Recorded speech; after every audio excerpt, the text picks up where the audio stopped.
is there a chance that this could end in the denuclearization of the Korean Peninsula? A very slim chance. There's a greater chance it could end or keep a freeze.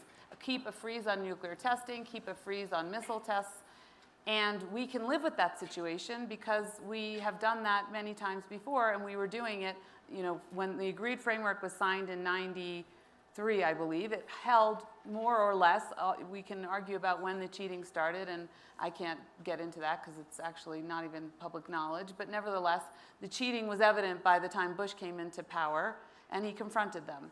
But that was a long time that the freeze actually held. Mm-hmm.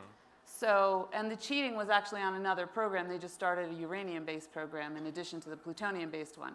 It's going to be very hard now to verify a freeze, much harder than it was in the 90s. But if the North Koreans want to let us in, if there's a system, maybe the best case scenario, we could get something like a freeze. And frankly speaking, I think most of the experts would be happy with that. That's pretty much what we have with Iran, although now that's been thrown into question as well. So I think it's going a different direction. I think President Trump's threats against North Korea actually did expand the decision space, because I don't think they had any effect on North Korea, but I think they had an enormous effect on South Korea.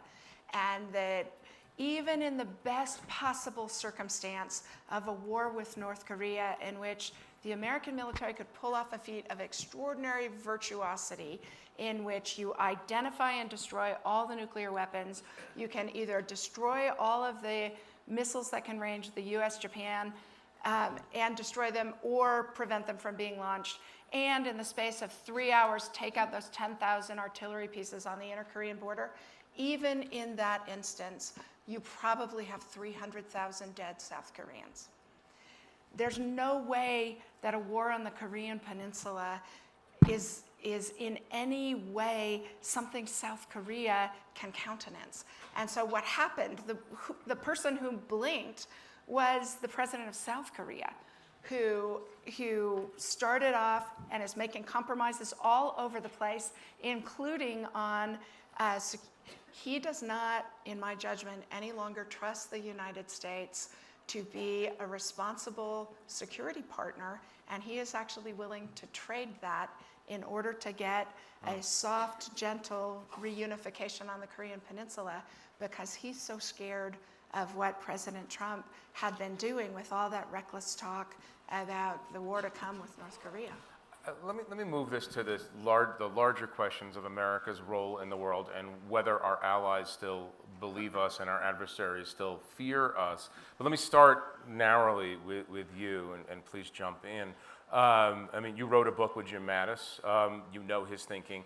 You've experienced the same cognitive dissonance that we all have when we hear Jim Mattis, the Secretary of Defense, go out and talk up the NATO alliance, talk up America's responsibilities in the world, America's role in being a beacon of democracy. And we know that he works directly for a person who is completely transactional in his understanding of international affairs. How long can this dissonance last? Not only with Jim Mattis, but how long before our allies realize that they're dealing with a fundamentally different America, or do they already just realize this? And the fig leaf of people like Jim Mattis has blown away.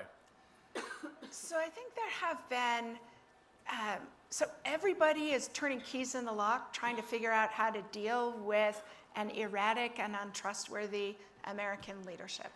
And so the basic different models I see are the German Chancellor, Angela Merkel, is trying to keep her distance and be a beacon of Western values, right? Which is an unsuccessful strategy. If she needs anything from the United States, she will have a very hard time getting it. President Macron, Prime Minister Abe,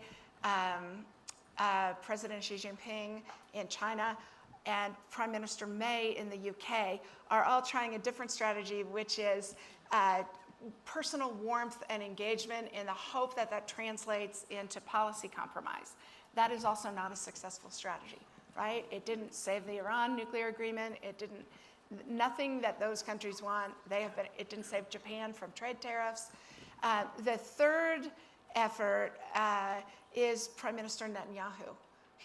And I think to some extent also the heads of Saudi Arabia and the UAE, who are indulging President Trump's kind of worst excesses in order to gain near-term tactical achievements. The Jerusalem embassy, support for the war in Yemen, and that may prove a Pyrrhic victory in that, in the case of Israel, it may politicize support for Israel Right.